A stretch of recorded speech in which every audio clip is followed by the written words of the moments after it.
Eh bien le bonjour, ici Django, bienvenue dans cette nouvelle vidéo. On va parler aujourd'hui d'un truc qui est sorti, c'est le classement des 100 meilleurs jeux de l'histoire.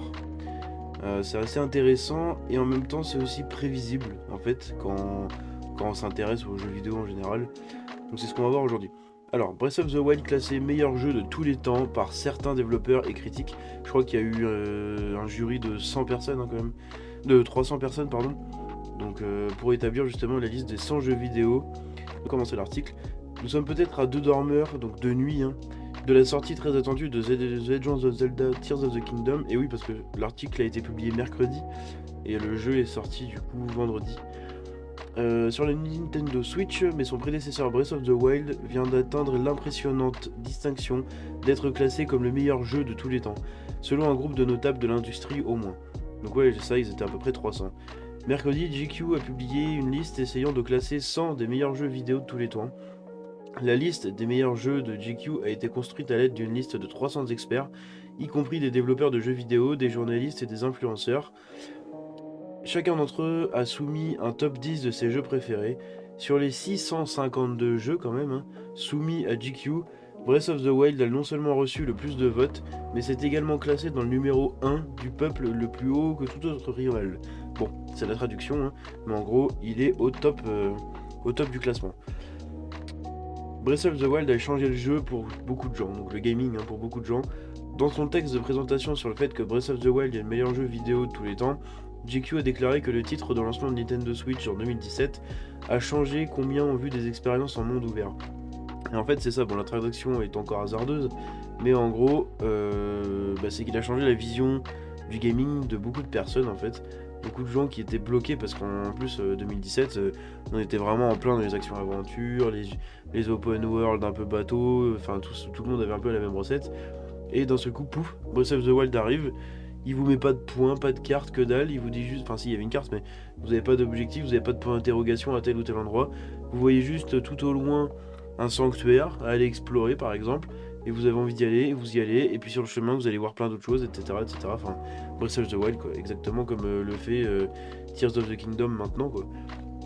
Donc c'est assez incroyable en fait quand ça a été sorti.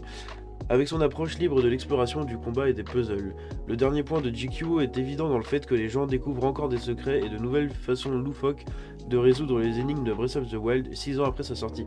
Et oui, justement, c'est le principe du gameplay systémique, comme on appelle ça.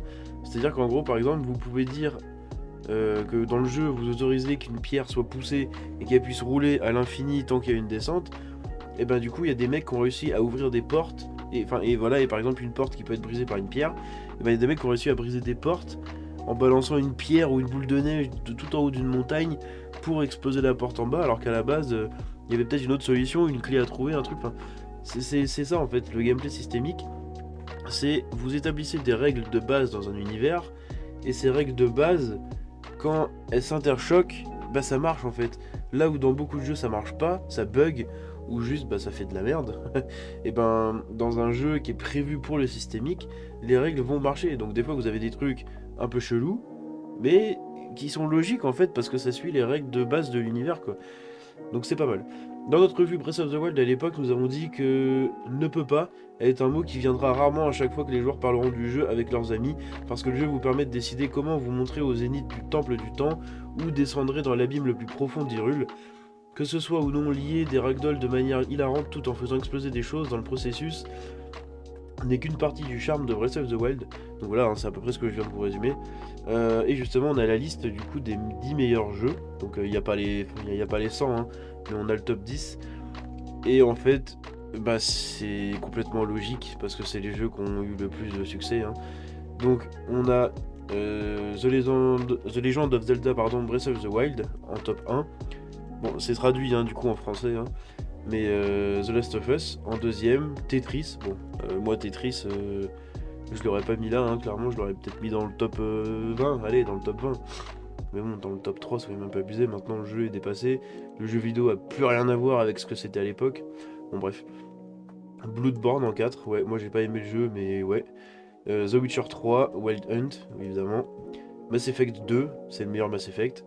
Metal Gear Solid, bah, je suis pas un joueur de Metal Gear Solid, donc je peux pas vous le dire. j'ai jamais accroché à ce style de jeu. Portal 2, ouais, c'est un excellent jeu. Dark Souls, donc ça doit l'air d'être le premier Dark Souls. Pareil, je suis pas un joueur de Dark Souls. Et ensuite, Half-Life 2. J'ai jamais joué à Half-Life 2, je suis trop jeune, je pense, pour y avoir joué. Mais c'est complètement en raccord en fait, parce que tous ces jeux-là, on en entend parler tout le temps.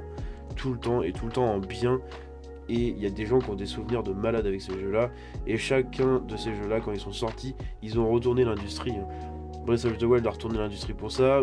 The Last of Us a retourné l'industrie parce que voilà, jeu narratif, action-aventure, mais jeu en couloir, où vous suivez une grosse narration avec des acteurs derrière, alors qu'à l'époque, en 2013, c'était pas encore très fréquent la motion capture. Et puis c'est une exclu Sony, donc c'est ça qui a vraiment aussi poussé la PS4, enfin PS3, la fin de PS3 et le début de la PS4. Bon, Tetris, c'est Tetris, hein. C'est le jeu le plus vendu de tous les temps. Quoique maintenant GTA 5 arrive à le rattraper. Bloodborne, bah moi je peux pas vous dire pourquoi, mais c'est un jeu qui a explosé des records. The Witcher 3 parce que voilà, c'est devenu une référence du RPG.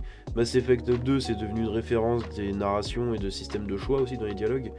Et puis le jeu est excellent, hein. Il a 10 ans, mais bon, il est excellent toujours. Metal Gear Solid parce que c'est pareil, c'est une référence dans les jeux d'infiltration. Portal 2, c'est une référence, enfin c'est devenu une référence du coup dans les jeux de puzzle, hein. Dark Souls, bah, c'est Dark Souls, hein. Ils ont inventé, From Software, le développeur, ils ont inventé le concept des Souls-like, donc des jeux comme les Souls, donc comme les Dark Souls, donc un style de gameplay assez exigeant, des jeux à l'univers assez sombre. D'ailleurs, c'est les mêmes qui ont développé Bloodborne, hein, et qui ont fait du coup Elden Ring derrière, enfin voilà. Et Half-Life 2, bah parce que c'est un jeu exceptionnel sur PC quoi. Mais voilà, en fait, le top 10, c'est des jeux qui ont retourné l'industrie du jeu vidéo, qui sont devenus des classiques, mais chacun dans leur style. Si vous regardez, vous n'avez pas deux jeux comme The Last of Us dans le top 10 par exemple. Vous avez vraiment un type de jeu à chaque fois. C'est marrant. C'est voilà, vous avez un action-aventure, un jeu d'aventure, on va dire plutôt. Action-aventure RPG, mais bon voilà, c'est le top 1, donc lui il défonce tout. Jeu narratif, jeu bon comme à l'époque, jeu vachement centré sur les esquives, etc. Un RPG narratif, enfin voilà, vous avez vraiment chaque style de jeu, c'est vachement intéressant. Donc voilà, c'est tout ce que j'avais pour aujourd'hui, j'espère que la vidéo vous a plu. Si c'est le cas, vous pouvez vous abonner et lâcher un like. Sur ce, je vous dis à la prochaine, c'était Django. Ciao.